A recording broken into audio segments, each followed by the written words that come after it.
Vamos falar hoje sobre representatividade, aonde que talvez nós estejamos errando quanto cidadãos que somos pertencentes a minorias e buscamos isso no campo da política, mas isso depois da vinheta.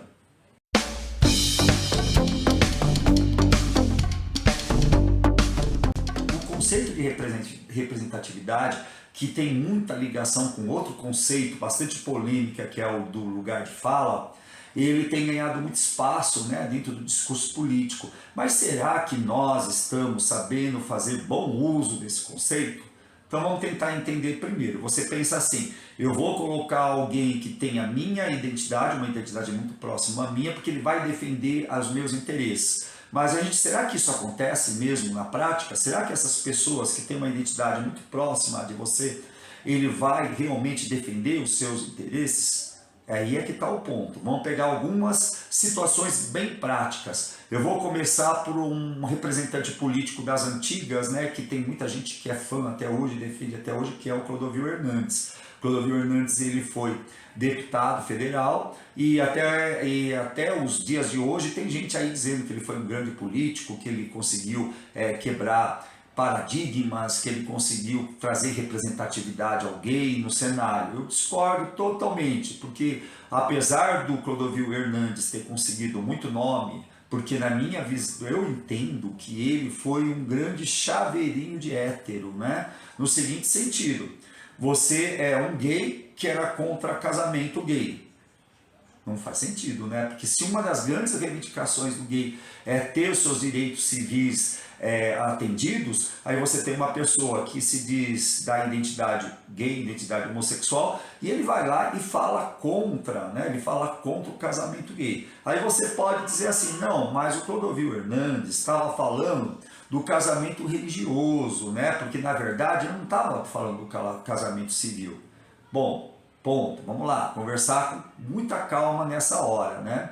O Clodovil Hernandes, ele falava que era o casamento gay, ele não deixava claro que ele era contra o casamento gay, porque ele entendia casamento como a religião, como sendo o sacramento da religião que ele seguia, que ele se dizia católico. Ele, como um católico, como todos os católicos e qualquer religião, pode ter esse direito de dizer ou de interpretar a sua religião ao seu modo, ou ao modo de que o seu líder lhe traz pronto ali, mastigadinho para você. Enfim, religião é sempre uma situação muito delicada, envolve cultura, tudo mais. Eu acho uma discussão muito idiota quando a gente entra nesse ponto, porque já existem não sei quantas mil religiões no mundo. Se você quer fazer alguma coisa, uma religião te proíbe, é só procurar outra, né?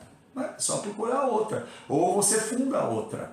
Então, aí eu acho que é uma discussão besta mesmo, mas o grande mal do Clodovil é que ele não deixava, é porque tem gente que defende isso, né? O Clodovil não é que ele era contra o casamento gay, ele era contra o casamento gay dentro da igreja, tem gente que fala isso. Só que o Clodovil não deixava claro: eu sou contra o casamento gay na igreja e sou a favor do casamento gay civil, o contrato civil. Assim como existe o contrato civil que a gente chama de casamento entre héteros, os gays, por serem cidadãos e eles pagam impostos, e as lésbicas e bissexuais e tudo mais, então essas pessoas também têm direito de fazer contratos civis que regem bens, direitos, propriedades, benefícios, né? Porque por trás do casamento, na verdade, civil, tá tudo isso daí. Né? Eu entendo que o casamento religioso é uma questão menor, entre aspas. Eu sei que tem muita gente que tem um peso muito grande, a questão espiritual do casamento, ele quer uma bênção da sua união, ele acha bonita a festa, babá. Só que o problema do Clodovil era esse, na minha visão. Eu não acho que uma pessoa ela é obrigada a concordar com alguma coisa, achar bonito alguma coisa, né? Mas a pessoa é obrigada a respeitar, principalmente se eu estou falando de um direito que vem da cidadania. Porque se o gay paga imposto, se a lésbica paga imposto, se a pessoa trans paga imposto, essas pessoas, nós, pagadores de impostos, temos os mesmos direitos. E a lei existe para nos proteger. Da mesma maneira que a lei protege um homem e uma mulher hétero num casamento hétero, né, dentro de um casamento civil, a lei tem por obrigação defender o público gay, LGBTQIAPN+, né? Tem essa obrigação, porque são pessoas pagadoras de impostos e são cidadãos por natureza, não tem nem o que discutir. Na religião é outros 500, né? Existem várias possibilidades de discussão, não é que as religiões não possam ser modificadas, porque elas se modificam, viu? Não fica achando que as religiões não se modificam, porque elas se modificam sim. Tá? Até pouco tempo atrás, uma pessoa divorciada, desquitada, que antigamente não tinha nenhum divórcio, só desquite, né? Uma pessoa que se separasse, a mulher em especial, era totalmente segregada dentro da religião. Hoje em dia, existe uma aceitação maior, né? Ainda existe, dá muito preconceito, não é por conta da religião, mas existe uma aceitação maior. Então, que tipo de representatividade que o Clodovil ele oferecia à comunidade LGBTQIAPN+? Nenhuma, né? Não tinha nenhum tipo de representatividade ali. Ele representava justamente essa coisa do o gay que serve para atender os desejos daquilo que os conservadores querem. Ponto. Só isso. Nada mais. O resto, tudo fantasia da cabeça das pessoas, achando que o Clodovil de algum modo representava a comunidade gay. Né? Era uma pessoa elitista, uma pessoa que mostrava claramente que ele não tinha a menor afinidade com o pobre, e sempre que ele estava ali possível, ele estava votando contra o trabalhador. Aí vem uma outra representatividade que é tão importante, na minha visão, até mais, é com certeza mais importante do que simplesmente representar a minha identidade quanto gay, que é a representatividade do trabalhador. Eu sou um gay trabalhador, eu não sou um gay rico, um gay dono de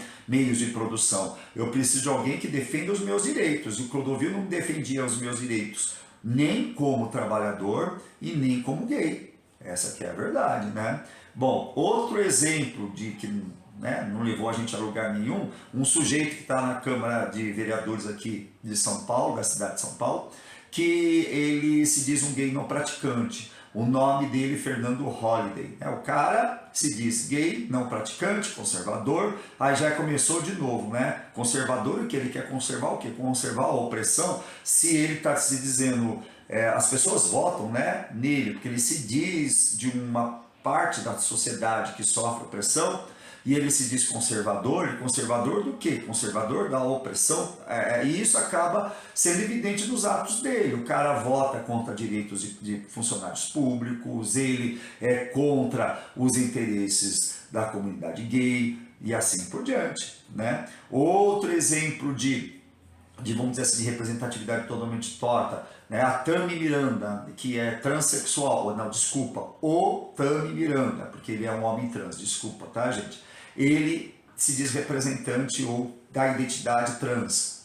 Vota contra os direitos do trabalhador o tempo todo, né? Então, que tipo de representatividade é essa, né? Tem que ficar muito atento, porque a gente tem que escolher pessoas que nos representem nossos interesses por inteiro, e começando pela nossa própria classe social, e lógico que a gente tem que ter uma preocupação com os nossos direitos civis quanto gays, mas é muito importante a gente ver direitinho o que essa pessoa fala, com quem ela anda, com quem ela está ligada. Esses políticos, de um modo geral, o Clodovil não chegou a conviver assim com o Bolsonaro famoso, né? Mas se tivesse o Bolsonaro famoso, provavelmente ele tinha se alinhado a ele. O tal de Fernando Holliday, o tal de Tami Miranda, são pessoas alinhadas ao bolsonarismo, que são claramente contra os direitos do trabalhador. E são conservadores, declaradamente conservadores. E a gente fica pensando assim, então tem gays que dão tiro no próprio pé, com certeza. Então as eleições estão chegando aí, e é muito, mas muito importante ficar atento a quem você está votando. Ouça o discurso, analisa o que a pessoa fala, veja com quem ela anda, veja as propostas dela. E se a pessoa se diz conservadora, de alguém que pertencendo a uma identidade de alguém que é oprimido, não faz sentido. Pura e simplesmente isso. Você pode ser de direita, você pode ser de esquerda, mas você não pode, quanto uma pessoa oprimida, votar em alguém que é conservadora. Porque quem quer respeito precisa se dar ao respeito. Calma aí, vamos largar isso, que você está comprando discurso de quem te oprime. Gente, tá dado o recado e a dar mais. Grande abraço.